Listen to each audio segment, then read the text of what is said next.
Hey everyone, how's it going? My name is Nate Caywood and I'm a Los Angeles-based cinematographer, and I created this YouTube channel with the intention of breaking down the works of the best cinematographers on the planet in the hopes that by reverse engineering their work, I can learn how to be better at cinematography myself, and hopefully you guys can learn something along the way. Today we are talking about Emmanuel Chivo Lubeski, the only person who has three-peated Academy Awards for Best Cinematography. That's winning 3 Oscars sequentially, one after another. He's very good at his job. So the first film that we were talking about is The Revenant. I pulled all of these images from ShotDeck. This image right here is one of the most popular searched images of the film The Revenant, and so I kind of wanted to talk about this. So the deal with The Revenant is that the marketing that went around this film was talking about how they only use natural light, and they shot at sunrise and sunset, at golden hour and blue hour for the entire film, which is dope. What does that mean? If you're only using sunlight and you're only using soft ambient sunlight to light your subject, the way that you can control shape, the way that you can control texture and depth in an image is what I think we can see here, and I believe that to be negative fill. I think that he has negative fill here to basically create shape in Leo's face right here. So I don't know if he did this or not, but my feeling is that they probably have some huge negative fill here, 20 by something that is able to give them shape behind the camera, so it cuts off enough as you're getting closer into him. So first thing that I think that we're learning from Chivo Lubeski today is when you're shooting at golden hour, when you're shooting at blue hour, sunrise or sunset, and it's soft ambient sunlight, or you're just on a cloudy day and you need to create some shape onto your character's face, negative fill. Okay, let's move on to the second image. So this is another image that I pulled from The Revenant because I found it to be interesting, because this is probably one of the few moments in the film that he actually lit, like with an actual light. If you look closely at this gentleman's eye, you can see that there is sort of a roundish shape in his eye catch. So what that makes me feel like is there's two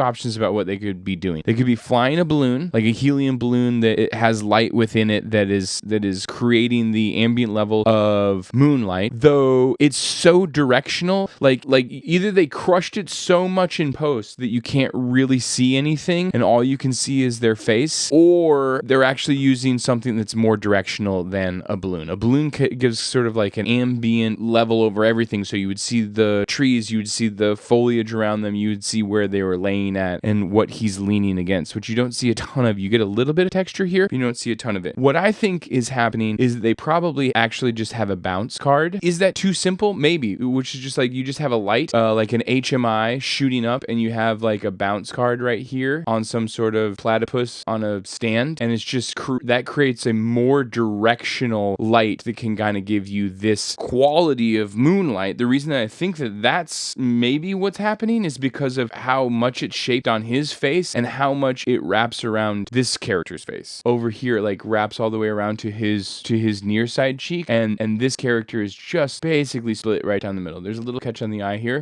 So that's what I think. I'd be curious. Let me know if you guys actually know how they did this, or if anybody has seen it before, because I think you could either bounce it, I think you could use a balloon, could use a lantern that is skirted off to be able to create something like that. But basically, they're creating moonlight. It's going to be some sort of soft, large source that they have controlled or snooted into the way that they want.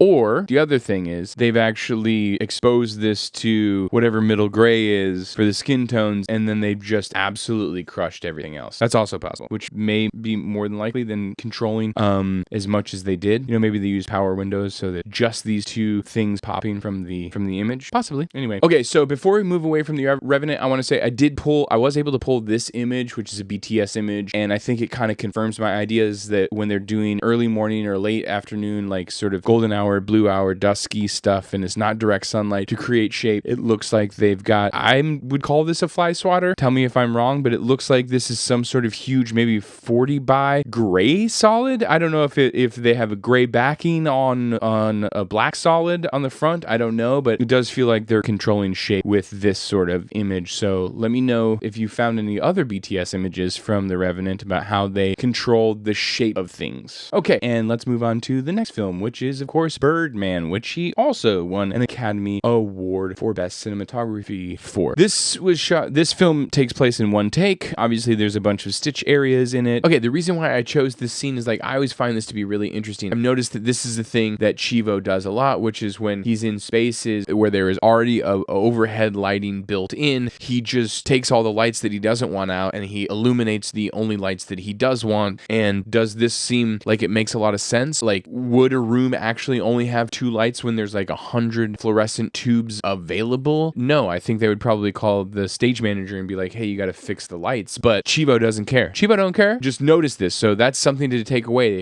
for your future work. And mine too is that if we are in a space where they already have overhead built-in lighting, fluorescent tubes or that sort of thing, and you want to control it, just like undo the tubes on all the places that you just don't want light to be. Like, it's okay. Chivo does it. He won an Academy Award for it. Okay, let's look at what that means for the coverage. You can see why he chose these tubes to be the only ones to be on, right? Because it does give you all of this level right here. It gives you this beautiful key light on the far side of his eye line, and it's got this really nice top ambient level. So yeah, I think it works really well what he has chose to do here, which is that he's only using the like opaque panels and the fluorescent tubes on the far side of this conversation. You go to Emma Stone's coverage right here, you can also see same thing, right? That is this sort of light falling onto her far side. And once again, it's important to point out that this film takes place in one take. It's not like this coverage, they're flying in a lantern or a gem ball or anything like that to give that sort of shape. It's like this stuff is what's coming from the ceiling because the camera is walking into this scene. So first lesson that we learned from Chivo was use negative fill to control the shape on your character's face. The second thing that we're learning is lean into shooting with practicals, illuminate the practical lights you want, turn off the ones that you don't want, but light the scene with practical lights. Okay, I wanted to pull a frame from the movie Gravity, which is obviously the second of the 3 films that Chivo won Academy Award for Best Cinematography for, but it is a hard film to analyze cinematography-wise because he kind of invented the volume before the volume was invented. He created boxes of LEDs that they were able to project Earth from to create the light and the reflections into the eyes of the characters so that it looked like they were actually being illuminated by the ambient reflection of a planet. So it's very complicated and it's exciting stuff, but it's stuff that might not necessarily be within our reach. That is something practically that we could take to our indie sets, our YouTube shoots, our documentary filmmaking, our small narratives, our music videos. Like, part of the reason for this channel is to like, what can we learn? Like, yeah, it'd be really great to be able to build a volume and win an Academy Award for the vision to be able to do that, but also how can we just light stuff? So the first thing that I want to point out is like, this felt like a image that we could actually look at and talk about the lighting, which is obviously there's some sort of sun source back here. Let's use a warmer tone. So obviously there's a very, very bright sunlight outside here, and that is the key light, right? And that is coming from probably back here and going into this window. Although I will say there is something interesting because it looks like she has very direct backlight on the back side of her. So it's like, wait, is there a light up here and a light down here? One coming up this way and then one coming down this way to key the top of her body? I don't know, but it does seem interesting that there's a strong light right there, right? Or is the idea that the light is just far straight back here and then it's just coming through this window and it's edging this part of her with direct light and it's hitting her with direct light? That's probably more likely the case, is that the sun is just directly behind this window and it goes deep into the studio space.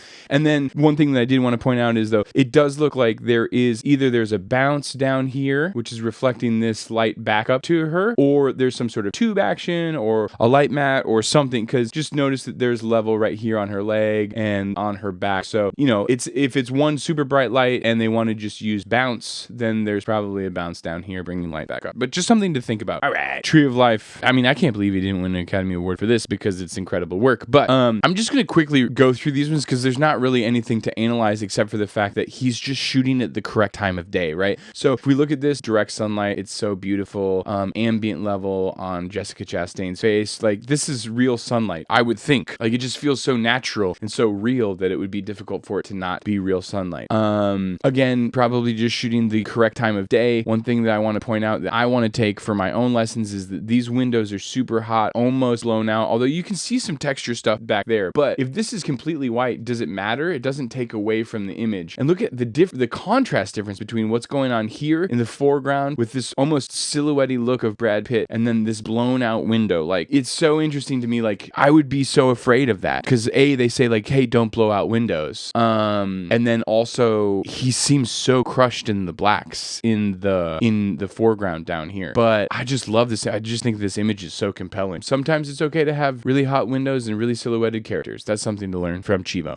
Again, direct sunlight, just choosing the right time of of day. Very observational work. I love this kind of cinematography. I love this kind of work where it's sort of like you are a person's moving through the space of the film. Again, same direct hot sunlight coming in. This is, again, I mean, maybe there's negative fill down here, but I doubt it. I think this is just them choosing to shoot when the sun is coming into these rooms directly, and it's just truly beautiful. So, okay, use negative fill to shape your characters when you're in soft, ambient, worldly light. Don't be afraid to turn off practicals that you don't want to be in the scene and place your characters near the practicals that you want them to be near so that it's the shape of light that you want. Choose to shoot at the right time of day. 3 lessons that we've learned from Chivo Lubeski so far. Okay, great. This is Children of Men, an incredibly beautifully shot film. I love this movie. I think a lot of people love this movie, the way that it looks. This is once again reiterating the idea of leaning into practical lights. Like this light right here is in the film. We believe that this is just Michael Caine's like stoner guy's house, and he's got a paper lantern as his overhead light in his room, and that's cool because that creates this incredibly beautiful shape on Clive. It creates this incredibly beautiful shape on Michael Caine. I'm like, man, if there's anything I'm learning, shoot at the right time. Don't be afraid to use negative fill and light the scenes practically. Just show us the lights, let the characters and actors move in the lights. Like, so simple, but also, man, you have to have such a comfort level and deft touch to be able to do that. So you got to just trust what you got going on. Okay, this film is Y Tu Mama Tambien. It is one of my favorite movies of all time, to be totally honest. I love this movie. I think it looks incredible. Shot on film. I mean, most of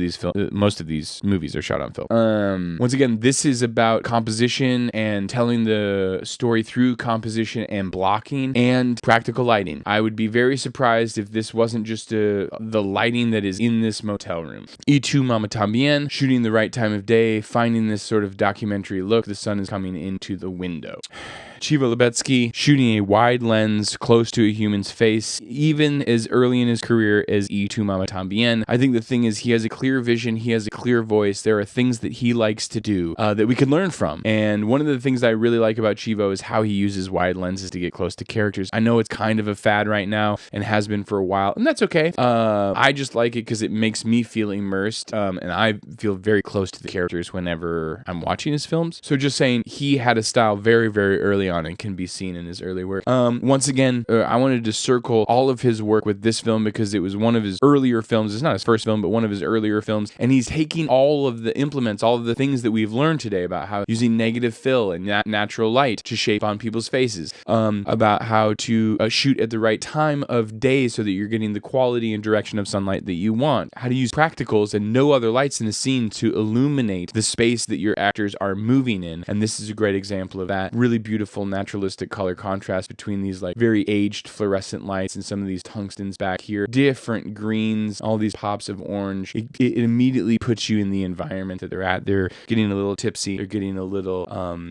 loose with their actions, and it's a truly beautiful scene. And those are just a couple lessons that we can learn from the cinematography of Emmanuel Chivo Lubeski. Let me know if you have any other thoughts about his work, if there's any other things that you like, if there are things that you don't like, if there's anything that I missed. I know we didn't get super technical on this sort of stuff because a lot of his work is about lensing, it's about framing, and it's about shooting a time of day, which are all really, really great lessons to take. Oh, and don't forget, shoot with practical lights.